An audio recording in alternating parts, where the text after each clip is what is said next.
World Cup business preview. Ticket prices are up 5x since the last World Cup. They're up 40x since the last U.S. World Cup. FIFA defeated ticket scalpers, but in doing so, it became one. What a villain origin story there, Jack. But first, can someone please go wake up that redhead Alexei Lalas? Lalas, you're on air! Yeah. Hey, take your 4-year hibernation's over. We need you to explain football to Americans. Every 4 years, we bring out one former professional American soccer player to teach everyone in America what a handball is. Because tonight, actually at 3 o'clock today, Mexico takes on South Africa in Estadio Azteca. The loudest soccer stadium in all the world. This stadium was engineered to hit 132 decibels at the field level. So if this game goes to penalty kicks, a referee could go deaf. No joke. And this stadium's got history. In 1970, Pele won the World Cup final at this stadium. Jack, 1986, Diego Maradona won the World Cup final there. This is a concrete fortress of football. Of football. Now, this is the 2026 World Cup, hosted by not just Mexico, but also the United States and Canada. It's also going to be the 6th and final World Cup for our buddies Messi and Ronaldo. Fox paid $500 million to have the exclusive broadcast rights of all 104 games here in the States. So you're going to have to ask your dad for his Fubo TV password if you want to watch this thing. Before your brothers do. And shocker, the 2026 World Cup, it's going to be the biggest gambling event in human history. Yeah, there's a 98,000% chance somebody flops. In the first 2 minutes of play from both teams. Oh, and advertisers, they're going to have to get creative this time, Jack. Because this isn't American football where there's a commercial break every 2 plays.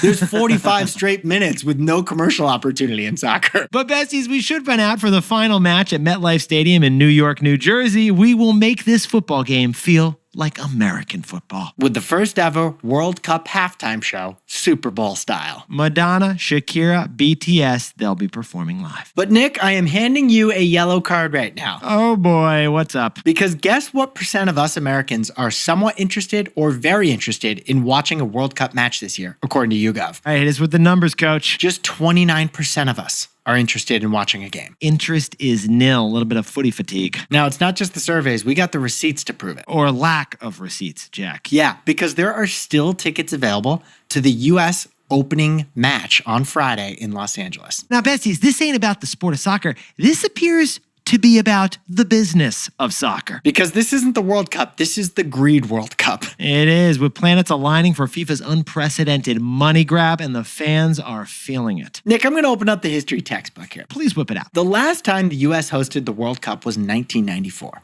and the average ticket price that year was $25. What's the average ticket price to this World Cup, Nick? Jack, that's going to cost you, oh my God, $1,000 a ticket. $1,000. Now, the last World Cup 4 years ago in Qatar was the most expensive ever by far, but this one beats it by 5x. And this one beats our 94 World Cup by 40x. We repeat, this World Cup is 40 times more expensive to watch than the last time we hosted in 1994. But Jack, I gotta point out, this is America. Did you see our willingness to pay for the Eras Tour a couple of years ago? FIFA sure did. But FIFA didn't just react to that by setting record high ticket prices. FIFA has brazenly sought ways to make extra money, and it all began in September with a crypto scam. Yes, last September, they seized on ticket anxiety when FIFA sold the right-to-buy token for hundreds of dollars each. Buying one right-to-buy token from FIFA guaranteed you the opportunity to buy a real ticket to a TBD match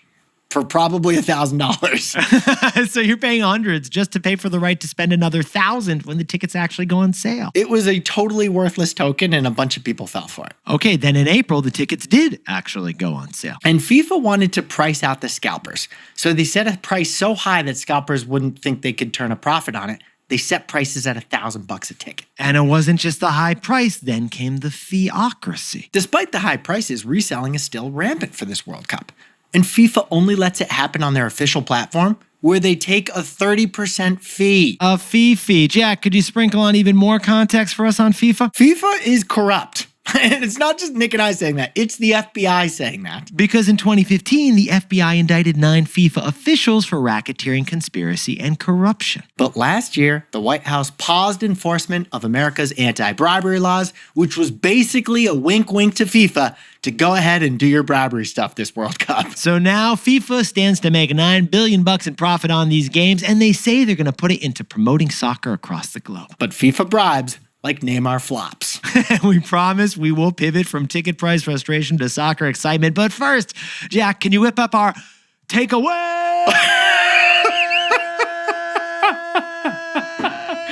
You can't beat scalpers by becoming them. Besties, FIFA set ticket prices extraordinarily high for a reason that we actually agree with. It was to beat ticket scalpers. Sophisticated scalpers these days use bots to buy up all the tickets online before real humans can, and then they resell them for a profit.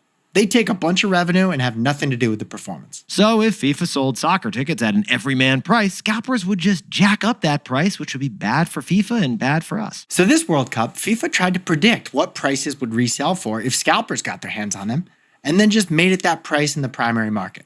They set the price really high. But here's the problem, Jack. That means the high-priced ticket hate, usually reserved for scalpers, was now being directed at FIFA. There's a lesson here for musicians, sporting events, and anyone trying to sell tickets right now. Basically, you can't beat scalpers by becoming a scalper. Now, other countries have solved this problem, Nick. There are anti-scalping laws. It's quite simple, actually. The UK and France, they forbid ticket sales above the face value. Germany and Netherlands put names on tickets like airline tickets do to limit scalping. Oh, and the state of Maine here in America just passed a law limiting resale to 10% above the face value. These anti-scalping laws let you cut out the scalpers without having to jack up the prices that the scalpers are known for. So besties, if artists want to beat scalpers but not become scalpers, the solution is the anti-scalping law. Now let's get excited for some soccer.